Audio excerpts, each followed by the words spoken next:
Assalamu alaikum. On behalf of the Islamic Research Foundation, we welcome you all to today's program. We start the program with the Qiraat by Brother Ashraf Muhammadi.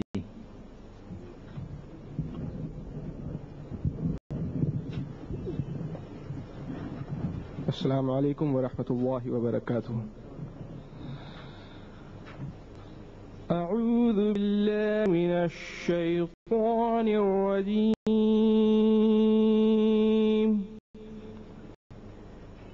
بسم الله الرحمن الرحيم.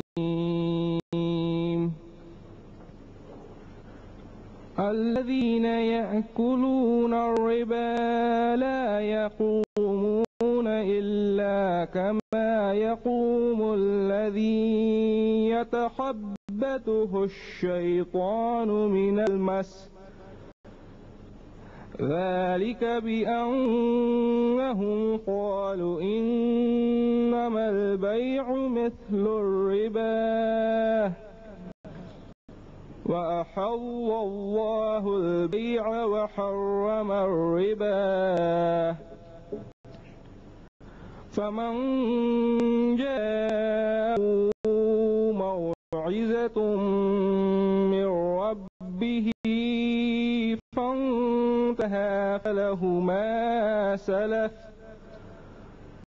وأمره إلا الله ومن عاد فأولئك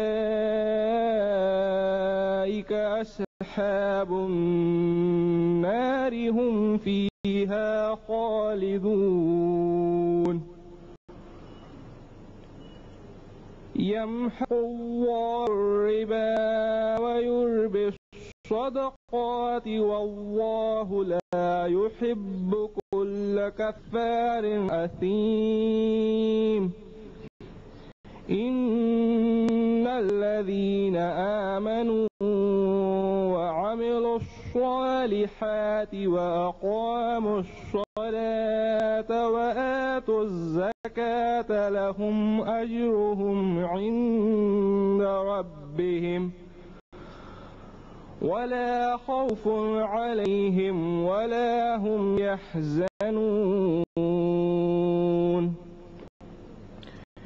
يا أيها الذين آمنوا اتقوا الله وذروا ما بقي من الربا إن كنتم مؤمنين. فإن لم تفعلوا فأذنوا بحرب من الله ورسوله. فإن لم تفعلوا فأذنوا بحرب من الله ورسوله.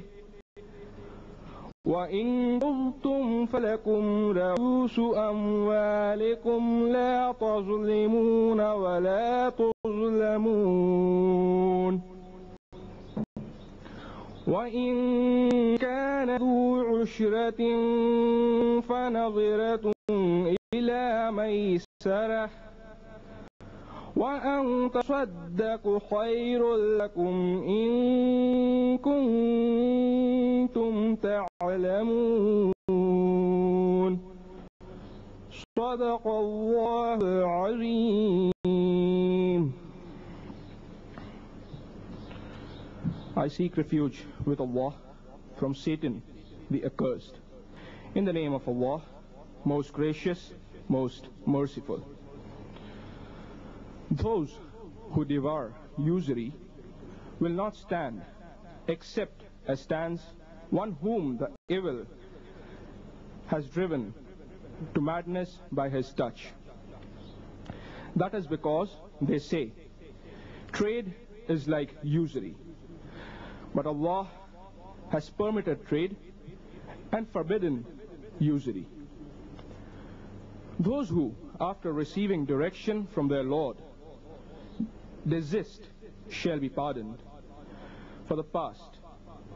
Their case is for God to judge.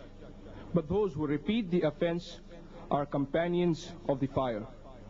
They will abide therein forever.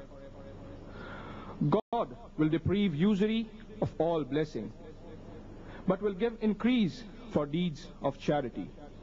For he loves not creatures ungrateful and wicked.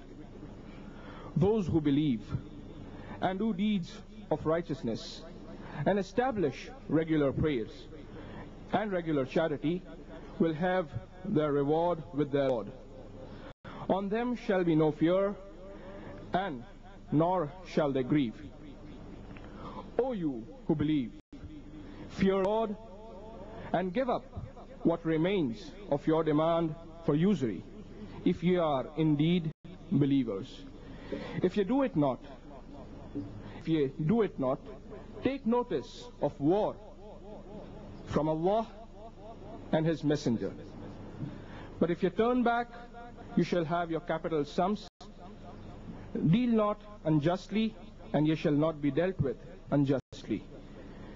If the debtor is in a difficulty, grant him time till it is easy for him to repay. But if you remit by way of charity, that is the best for you, if you only knew. Verily, Allah speaks the truth.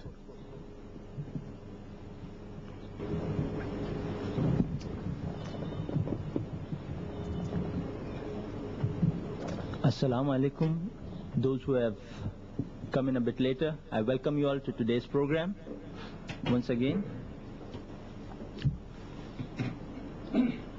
Economy has played a very important role for people, especially in terms of social justice as well as social welfare and its connection to problems and solutions to mankind all over the world.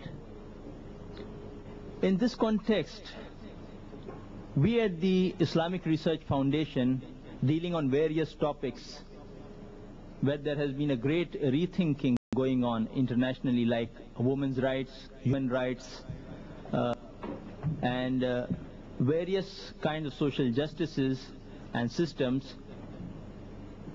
Economy is under close scrutiny as far as total solutions are concerned, because many of the international organizations like the World Bank and those of leading economists of the world have been after pursuit of total solutions, because at present systems are going on in the world, they have been fraught with certain problems and inadequacies which, because of administrative excellence, have been covered up to quite an extent. In this view, some people have been studying and have come forward to analyze Islamic economics. One of the main key points of Islamic economics is interest-free and its relevance to society and success of society today. To speak before you all, we have today, once again, Dr. Zakir Naik on the topic, interest-free economy promulgated by the Quran.